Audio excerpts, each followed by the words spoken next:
Et donc on a nos petites bubbles qui sont des éléments qui s'affichent directement sur place, qui permettent de rapatrier nos notes de bas de page sur le moment, sur la place où on est en train de lire.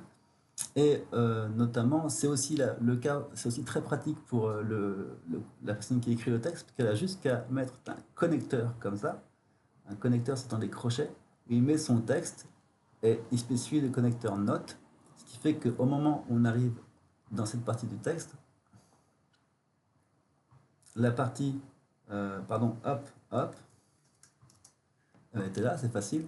La partie prendre la paix n'affiche qu'un bouton bubble. En fait, en réalité, elle affiche ce bouton, un élément invisible dans lequel il y a le contenu qu'on a mis. Et le bouton bubble va rapatrier ce code dans un texte, une partie invisible, dans une nouvelle partition ici, qui est positionnée en absolute par rapport à la page. Et il va la positionner à gauche, mais il peut la positionner sur la droite. Si jamais il n'y a pas la place à droite, il va la positionner comme ça. Ou si jamais on est sur deux lignes distinctes, troisième cas de figure, il va la positionner au début de la troisième ligne. Les boutons bubble aussi peuvent s'allumer et s'éteindre avec toggle on, toggle off. Ils peuvent s'éteindre en appuyant sur un autre bouton. Donc c'est une télécommande pour éteindre le premier. Le 7 est éteint par le 6. Il peut s'éteindre en cliquant n'importe où sur la page, mais il ne s'éteint pas n'importe où sur la page en cliquant à l'intérieur de la bubble. Les bubbles peuvent contenir aussi des éléments bien plus complexes que ceux qu'on pourrait avoir avec les éléments title de HTML. Notamment, on peut mettre un contenu appelé via Ajax qui va chercher des éléments dans une base de données. Et là encore, on a besoin d'avoir la possibilité d'éditer l'intérieur de la bubble sans que ça éteigne le bouton, sauf si on va à l'extérieur, ou alors de faire ça. Et de même, s'il n'y a pas la place en bas pour allumer tout, la bubble peut gérer les hauteurs et se dire, faire en sorte que le contenu reste visible sur la page. Donc voilà, ces bubbles sont super pratiques. Et je vais te montrer le code pour faire ça. C'est très simple. Loop, loop.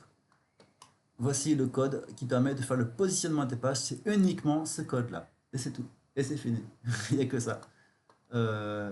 Et ceci a été permis grâce au fait que, évidemment, il faut le savoir, quand on est dans une pop-up, où effectivement on a encore des bubbles, où on fait appel aux mêmes références de ID que les précédentes, c'est les mêmes ID hein, que ici, parce que c'est la même conception, ben, ça ne le dérange pas, ça marche quand même.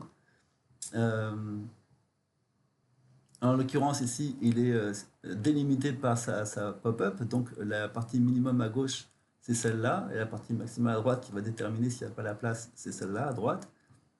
Et tout ça, y compris les cas de figure où lui, il est bêtement sur deux lignes, tout ça, c'est entièrement géré par cette partie de code ici.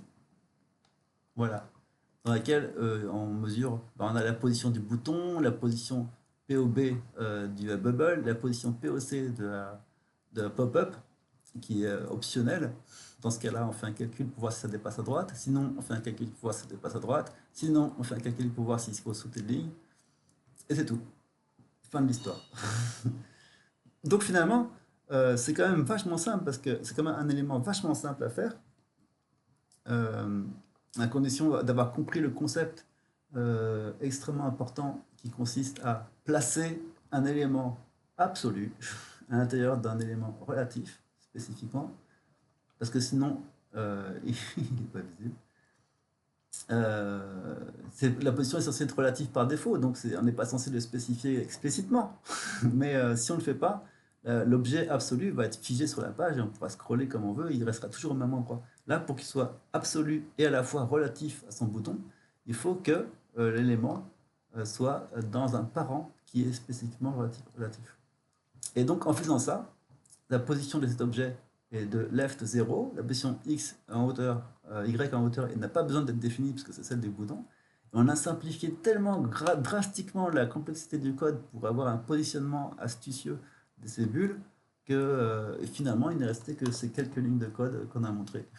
Voilà, ici. Voilà, c'est tout. Merci.